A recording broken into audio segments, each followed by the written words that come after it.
அழுத்திப்பிடி. ஆகட்டும் ஹுசூர். நீங்கள் பிடிப்பது எனக்கு வெறும் எறும்பு ஊறுவது போல் தான் இருக்கிறது. நன்றாக பிடியுங்கள். ஆகட்டும் ஹுசூர். என்னவாயிற்று ஹுசூர்? ஒன்றுமில்லை.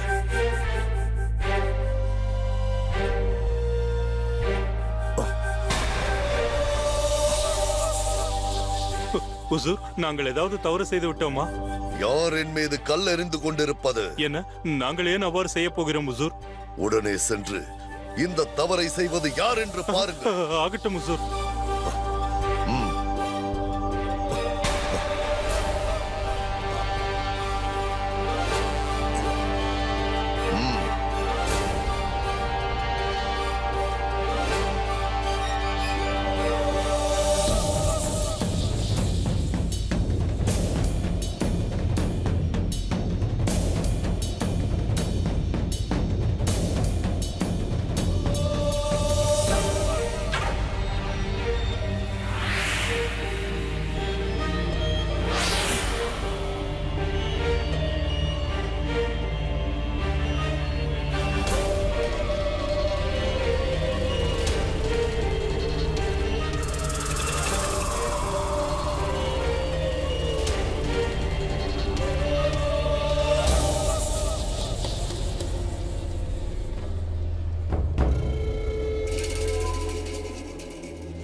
आदाब हुजूर।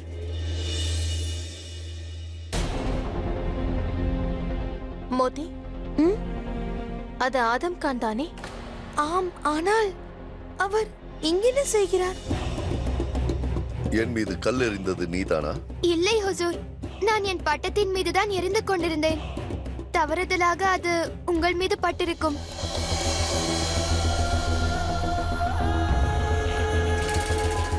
உனக்கு பட்டம் என்றால் பிடிக்குமா? ஆம். இங்கு வா.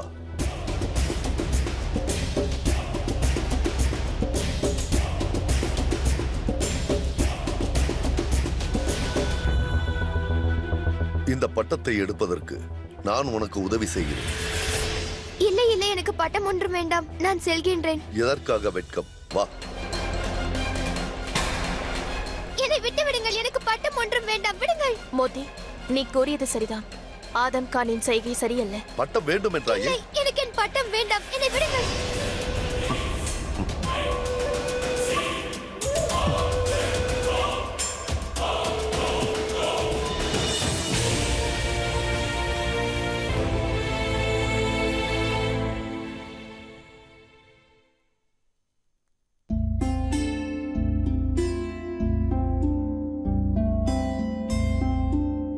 என்ன யோசனை ஜலால்? இன்று தங்களது கவனம் விளையாட்டில் இல்லையே? ஆம் ருக்கையா, குழப்பத்தில் இருக்கின்றேன். ஷரீஃபுதீன் துரோகம் செய்துவிட்டு ஓடிவிட்டான். அவனிடத்தில் மேர்வார், மேர்தா, அஜ்மேர், நாகூர் அவ்விடத்தில் இப்பொழுது சுபேதார் இல்லை. ஷரீஃபுதீன் இடத்தில் யாரை நிர்ணயிப்பது என்று எனக்கு எதுவும் புரியவில்லை. அதிகாரத்தை மூன்றாவது நபர் கையில் கொடுக்கும் பொழுது அதை ஒருவரிடம் கொடுக்காமல் பலரிடம் அதை கொடுப்பது நல்லது. அப்பொழுதுதான் அதிகாரத்தை தவறாக பயன்படுத்தி நம்மை அவர்கள் எதிர்க்க மாட்டார்கள். இந்த தவறை நாம் மீண்டும் செய்யக்கூடாது. அந்த 4 இடங்களையும் 4 பேரிடம் ஒப்படைக்க வேண்டும். அவர்கள் உங்களுக்கு நம்பிக்கை உள்ளவர்களாக இருக்க வேண்டும், ஆனால் அவர்களுக்குள் எதிரியாக இருக்க வேண்டும். இதுவும் நல்ல யோசனைதான். சதுரங்க ஆட்டத்தோடு சேர்ந்து அரசியலிலும் நீ தேர்ச்சி பெற்று விட்டாய். சரி, இதை பற்றி நான் பெரியம்மாவிடமும் பேசி பார்க்கிறேன். மீண்டும் தவறு நடக்கக்கூடாது என்று இப்பொழுதுதான் கூறினேன், ஆனால் மீண்டும் தவறை செய்கிறீர்கள். இதை தாங்கள் மகாமங்காவிடம் கேட்டால் அந்த பொறுப்புகளை ஆதம் கானிடம் ஒப்படைக்க சொல்வார். தாங்கள் ஒன்றை நன்கு அறிவீர்கள். ஆதம் கானால் மால்வா சுபேதார் பொறுப்பையே சரியாக கவனிக்க முடியவில்லை. மால்வாவின் சுபேதராக இருந்து கொண்டு எப்பொழுதும் ஆக்ராவிலேயே இருக்கிறார். அந்த பதவிக்கு அவர் தகுதியானவர் கிடையாது ஜலால். ஆதம் சிறந்த வீரன் தான் ருக்கையா. அவன் தோற்றத்தை பார்த்தால் அனைவரும் பயப்படவும் செய்வார்கள். ஒப்புக்கொள்கிறேன். சிறந்த போர் வீரன் என்றால் அதை போரில் நிரூபிக்க வேண்டும். அவரை போருக்கு பயன்படுத்திக் கொள்ளுங்கள். ஆனால் சுபேதாராக ஆக வேண்டும் என்றால் நிர்வாகத்தை பற்றி தெரிந்திருக்க வேண்டும். நிதானமாக நடந்து கொள்வதற்கு தெரிந்திருக்க வேண்டும். ஆனால் ஆதம் கான் மூளையை உபயோகித்து எதையும் செய்ய மாட்டார். மனதில் என்ன தோன்றுகிறதோ அதைத்தான் அவர் செய்வார். ஒன்றை ஞாபகம் வைத்துக் கொள்ளுங்கள் ஜலால். மகாமங்கா தங்களை மகனாக நினைக்கிறார், தங்கள் மீது அன்பு வைத்திருக்கிறார். ஆனால் அந்த அன்பு ஆதம் கானை விட அதிகமாக இருக்க வாய்ப்பில்லை. நீ தவறாக புரிந்து கொண்டுள்ளாய் ருக்கையா பேகம். என்னிடம் பெரியம்மாவை பற்றி பேசாமல் இருந்தால் நன்றாக இருக்கும். ஆகட்டும், இனி இது பற்றி நான் பேச மாட்டேன். ஆனால் சுபேதாரின் நியமனத்தில் நான் கூறியதை சற்று ஆலோசித்து பாருங்கள். உனக்கு விளையாட்டில் கவனம் சிதறிவிட்டது, பேச்சில் நீ மிகவும் மூழ்கிவிட்டாய். உனது அரசனுக்கு ஆபத்து. விளையாட்டோ அல்லது வாழ்க்கையோ, எல்லாவற்றிலும் தாங்களே வெற்றி பெற வேண்டும். எனது தோல்வியிலும் எனக்கு மகிழ்ச்சி இருக்கிறது. ஏனென்றால் வெற்றி பெற்றது தாங்கள் தானே ஜலால். மேவாக், மேத்தா, அஜ்மீர், நாகூர் இவைகளை நிர்வகிப்பதற்கு ஆதகம் கானை விட தகுதியானவர் யார் ரேஷம்? தாங்கள் தான் கூறுகிறீர்கள். ஆனால் ருக்கையா என்ன கூறினாள் தெரியுமா? ஆதம் கானுக்கு ருக்கையா எதிராகத்தான் இருக்கிறாள்.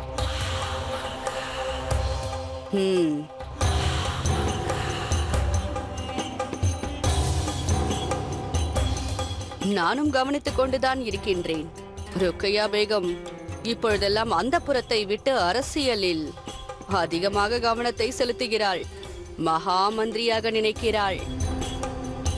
சதுரங்கம் ஆடுவது வேறு விஷயம் பேகம் ருக்கையா. அரசியல் என்பதோ வேறு. அது மட்டுமல்ல ஹுசூர், ஷெஹன்ஷா இதற்கு முடிவெடுப்பதற்கு முன்பாக தாங்கள் இதற்கு முடிவெடுக்க வேண்டும். இல்லை என்றால் ஆதம் கான் அவர்கள் கையை பிசைந்து கொண்டு இருப்பார். பிறகு அவரது கோபம் உங்கள் மீது திரும்பிவிடும். ஜலால் என்னை கேட்காமல் எந்த ஒரு முடிவும் எடுக்க மாட்டார்.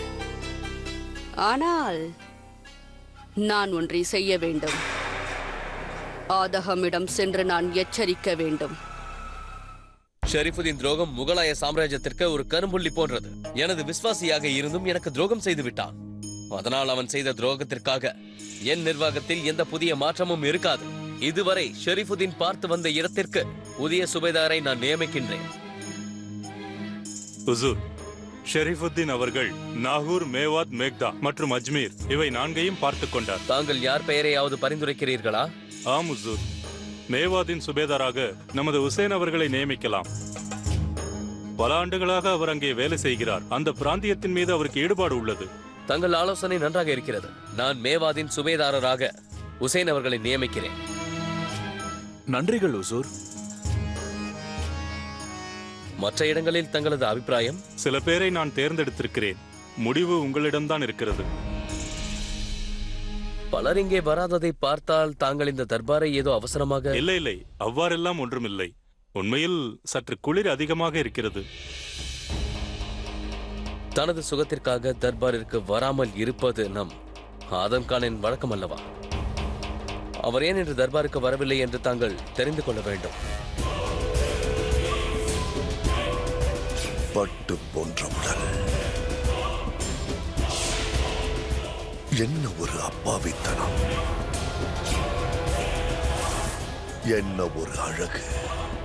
மிக அற்புதமாக இருக்கிறார். ஆதஹாம், யா அல்லாஹ், இன்னும் எழுந்திருக்கவில்லையா? தர்பாருக்கு ஏன் செல்லவில்லை? தாயே, இன்று தர்பாருக்கு செல்வதற்கு எனக்கு மனமில்லை. மனமில்லை என்றால்? ஆதஹாம், உனக்கு அந்த உரிமை இல்லை. உன்னுடைய ஓய்விற்கும் விருப்பத்திற்கும் இங்கு வேலை இல்லை. நீ இந்த ராஜ்யத்தின் சுபைதார். சாம்ராஜ்யத்தில் சுபைதார் ஷரீஃபுதீனை துரோகி என்று கூறிவிட்டார்கள்.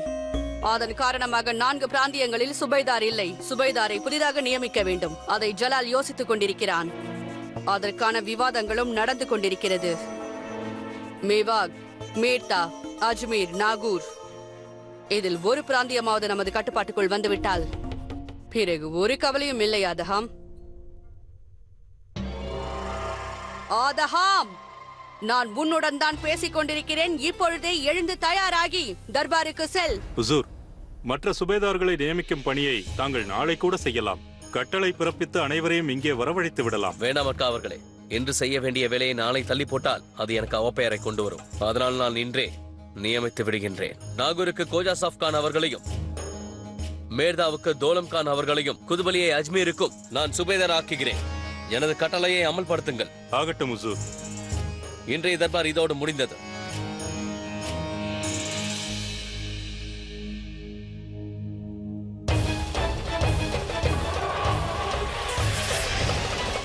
ஏன் தேவையில்லாமல் கவலைப்படுகிறீர்கள்?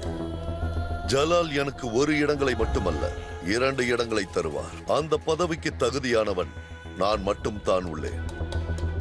ஷெரீஃபுதீனும் ஓடிவிட்டான். கவலைப்படாதீர்கள் தாயே, கவலைப்படாதீர்கள். நான் கூற வந்த ஆதஹாம், தொந்தரவுக்கு மன்னிக்க வேண்டும் மகாமந்திரியாரே, ஒரு முக்கியமான செய்தி. சற்று நேரம் கூட பொறுக்க முடியாத அளவுக்கு அப்படி என்ன முக்கியமான செய்தி? ஹுசூர், ஷெகன்ஷா 4 சுபேதார்களின் பெயரை பிரகடனப்படுத்திவிட்டார். மேலே சொல். ஆதம் கான் அவர்களுக்கு புதிதாக அவர் எந்த பொறுப்பையும் அளிக்கவில்லை.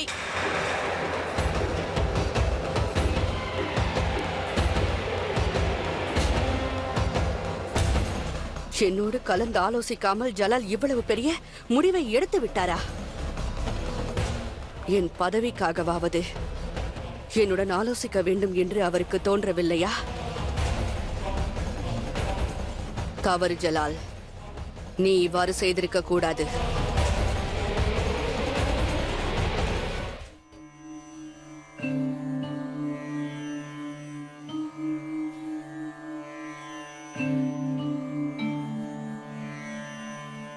ஜோதா,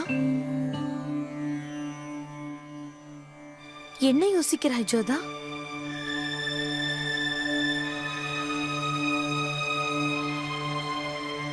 ஆதம் கானை பற்றி யோசித்துக் கொண்டிருக்கிறேன் மோத்தி. நான் பார்த்ததை என்னால் ஜீரணித்துக் கொள்ள முடியவில்லை.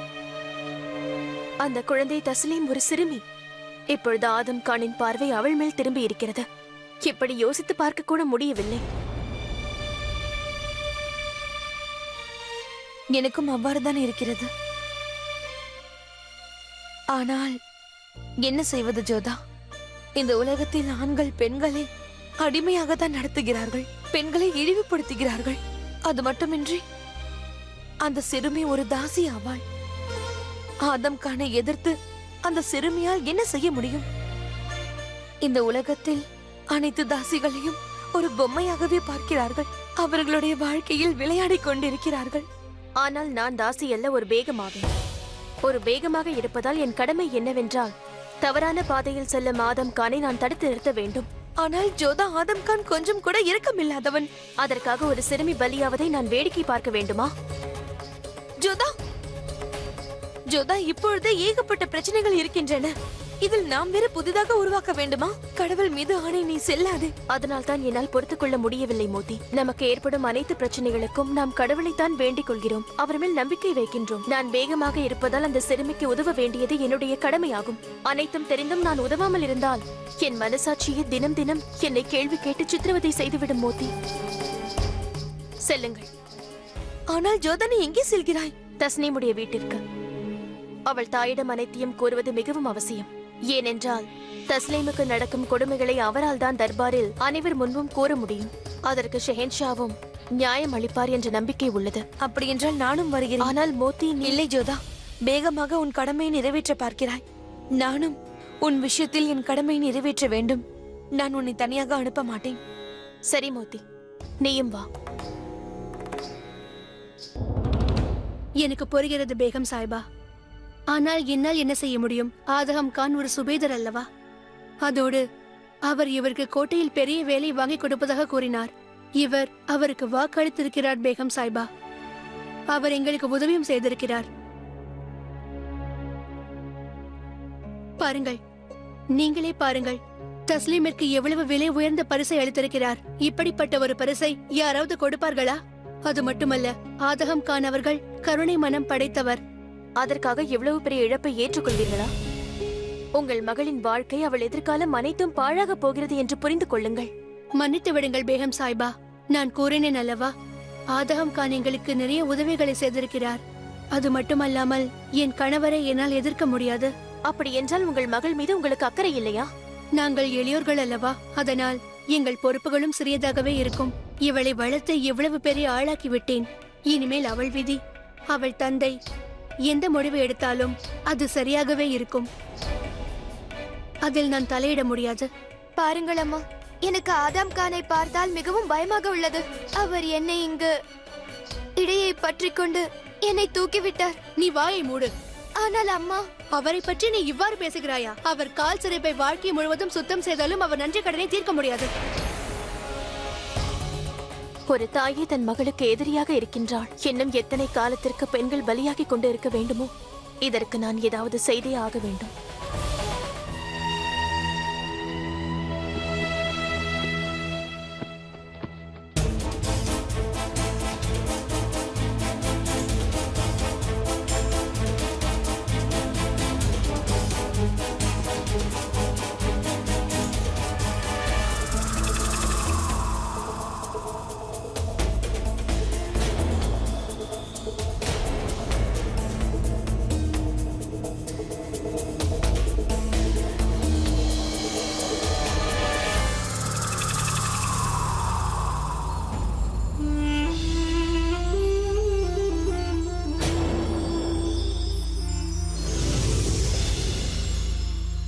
ஜோதா பேகத்திற்கு என்னுடைய சலாம்.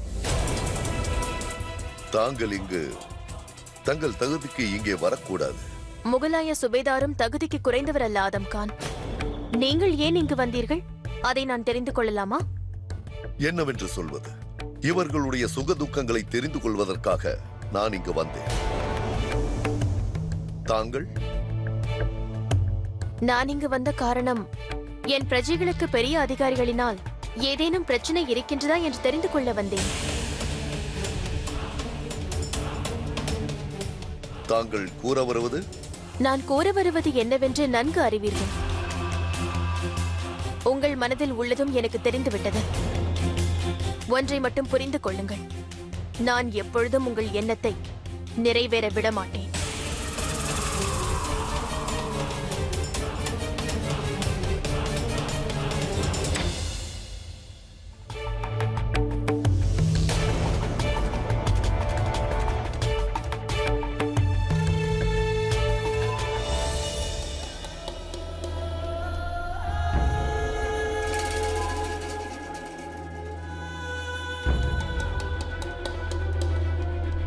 ஆதாப், உள்ளே வாருங்கள் ஹுசூர். இருக்கட்டும், நான் இங்கேயே நிற்கிறேன். தஸ்லீம்,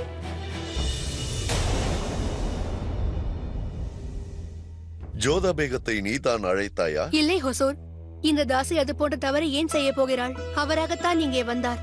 அவருக்கு எவ்வளவோ கூறி பார்த்தேன். அதாவது நீங்கள் எங்களுக்கு எவ்வளவோ உதவி செய்திருக்கிறீர்கள் என்று. இருந்தாலும் எனக்கு தெரிய வேண்டியது ஒன்றுதான். ஜோதா பேகம் எதற்காக இங்கு வந்தார்கள்? உன்னிடம் பேசியது என்ன? அதை நீயே சொல்கிறாயா அல்லது தஸ்லீனிடம் கேட்டு தெரிந்து கொள்வதா?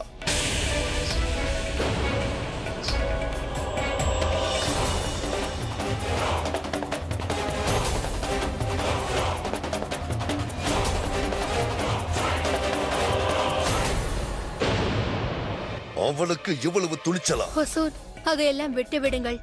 அவைகளை நான் பொருட்படுத்தவில்லை. நான் தெளிவாக கூறிவிட்டேன். சுபேதர் அவர்கள் என்னையும் என் மகளையும் நன்கு பார்த்துக் கொள்வார் என்று அவரிடம் கூறிவிட்டேன். அவர் கூறுவதை தான் நான் செய்வேன் என்று கூறிவிட்டேன். சரி, அப்படி என்றால் ஒன்று செய். இன்று மாலை மாளிகைக்கு வா. ஒரு முக்கியமான வேலை இருக்கிறது. தங்களுடைய கட்டளையை ஏற்கின்றேன் ஹுசூர். வரும்போது உன்னோடு தஸ்லீமையும் அழைத்து வா. இது தஸ்லீமுக்காக.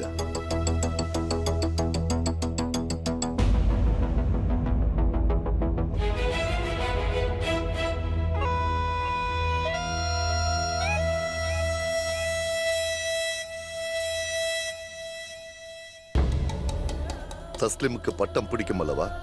அதற்குத்தான் இது. மாலை மறக்காமல் வந்துவிடு.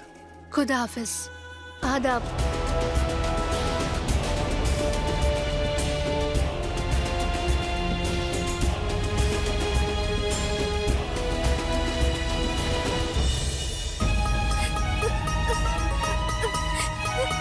நீ என்ன செய்கிறாய்?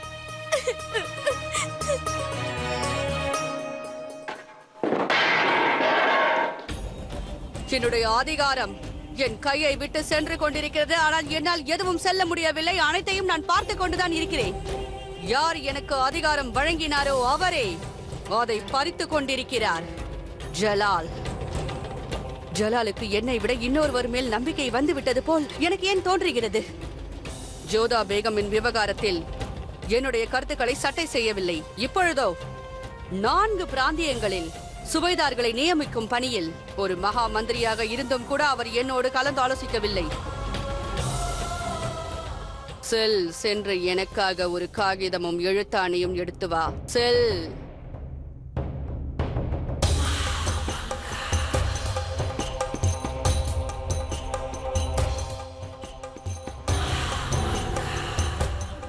இந்த மடலை இப்பொழுதே ஷென்ஷாவிடம் கொண்டு சேர்த்து விடு.